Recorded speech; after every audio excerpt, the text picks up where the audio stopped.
Hello and welcome, it's Gail here with another process video for Bella Blvd today.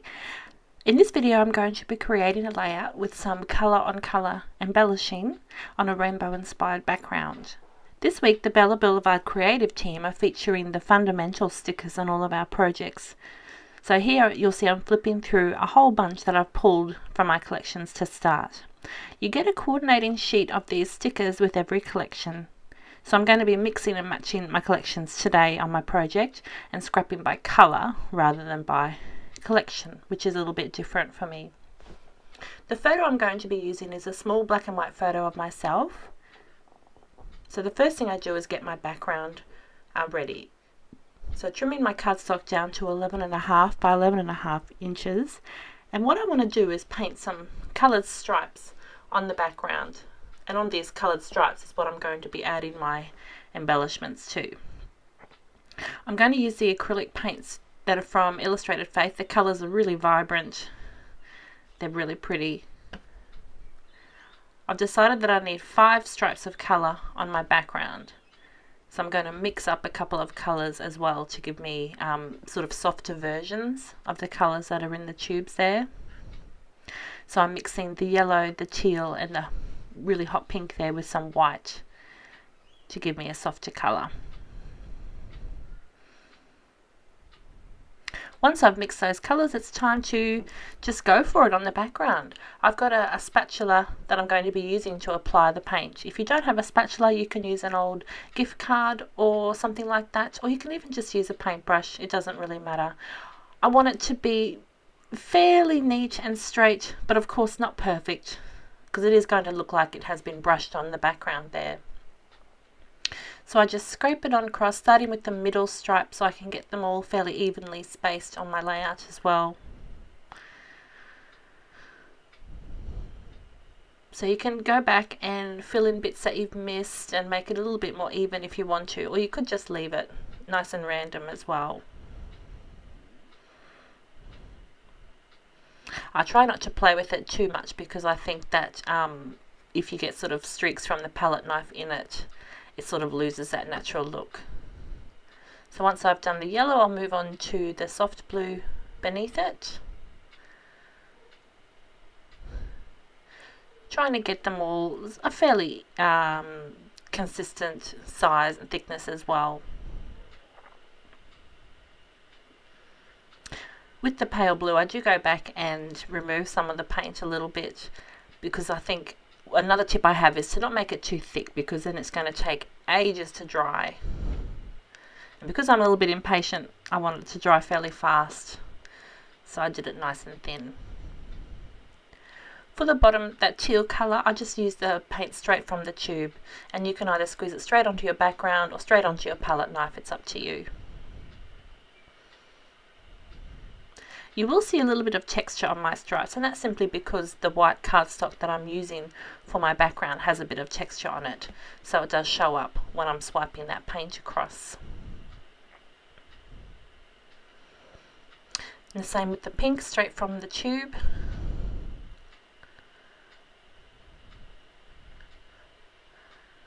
I'm not very messy usually when I scrapbook, so this is a little bit out of my comfort zone. And this is my compromise, I suppose. It's sort of messy, but controlled, if you know what I mean.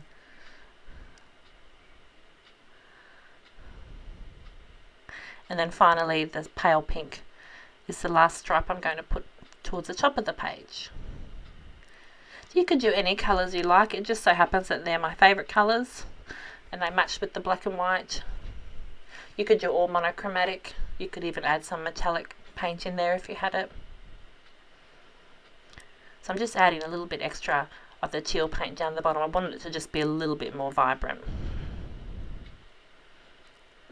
Once it's dry, I do want to add some white splatters to my background.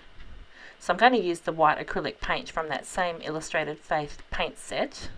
But I just need to really water it down so it's nice and runny to get those splatters on my background.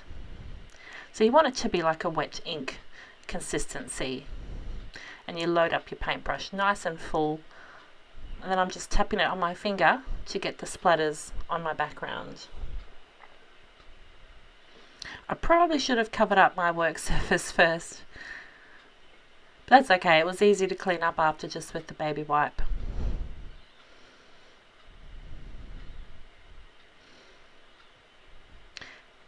Now again, you need this to be completely dry, and you can let it dry on its own, or you can speed it up with a heat tool as well. You remember at the beginning I did cut my background down to 11.5 by 11.5, and that's because I wanted to put a border of pattern paper behind my whole background. When I'm using nice bright rainbow colours like this, I do like to add a pop of black and white. I think it just makes the colours stand out even more. So I'm using that black and white spot paper from an Illustrated Faith collection. That's one of my favourite patterns, that one. Before I adhere my background down, I am going to rough up the edges a bit with my edge distresser. And because the page is a little bit warped from applying that paint, I'm going to put absolutely heaps of double-sided tape on the back before adhering it down, so it's nice and flat on the background.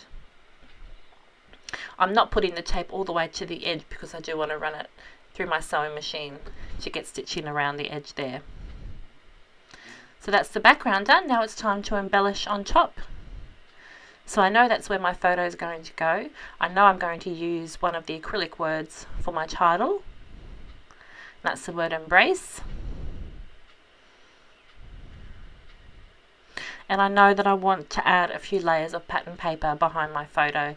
So that's the next thing I'm going to do here.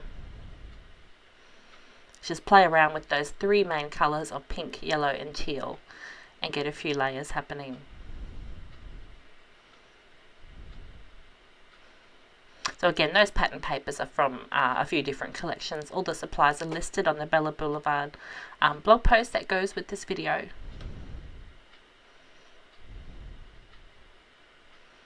So I'll just trim down some pattern paper to fit behind there, so there's a little peak of each colour showing through.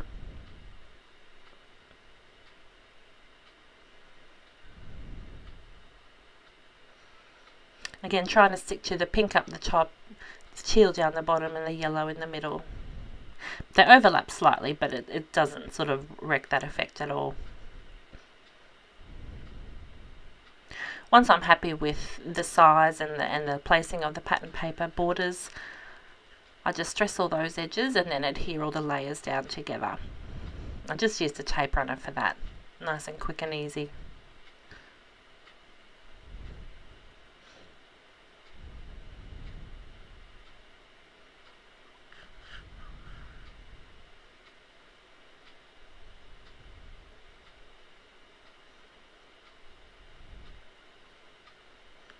And now on to the final embellishing. So firstly I'm going to go through every single sheet of those fundamental stickers and pull out any stickers that I think are going to coordinate with those three main colours, the pink, the yellow and the teal again, adding those embellishments on top of that colour paint.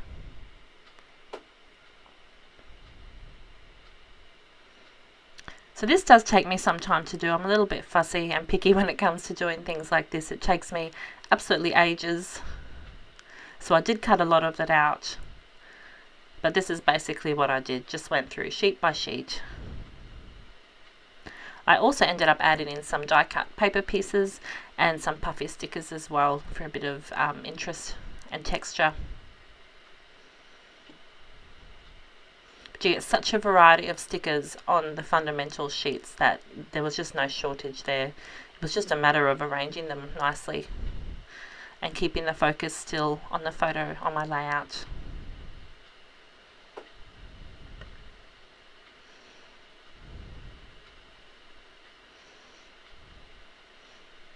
So once I was happy with the stickers and things, like I said, I then went through and added a few other embellishments as well. Other different types of embellishments, sorry, including those enamel hearts from Illustrated Faith. So then it's time to adhere down my acrylic word. My full title is actually going to be Embrace 37 because that's the current age I am, big reveal. But I add the 37 in the next step.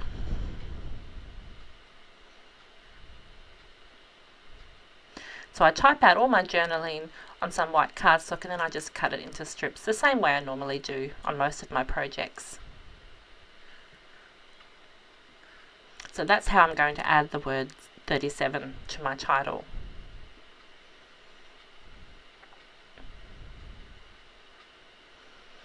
So I'll grab the strip with 37 on it, I just trim it down and then adhere that down on the layout below the word embrace.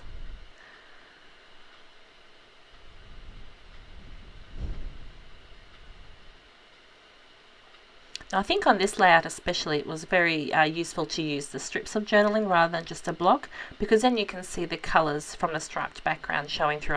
I'm not covering up too much of that. And my final step was to apply a little bit of black mist to my layout. For some reason my camera cut that out, so you'll see in a second it's all done. I got a little spot there on my stitching, which is why I'm doing the thumbs down. I don't like that. I have to be a bit more careful next time. But I like that effect and it's all done. So I'll leave you with some close-up photos of my finished project. I really hope I've inspired you today to maybe give this technique a go. It's really fun and good for using different collections. If you don't have a full collection to use, you just scrap by colour. Thank you so much for watching, and again head to the Bella Blvd blog to read a little bit more about it and to see a full supply list. See you next time.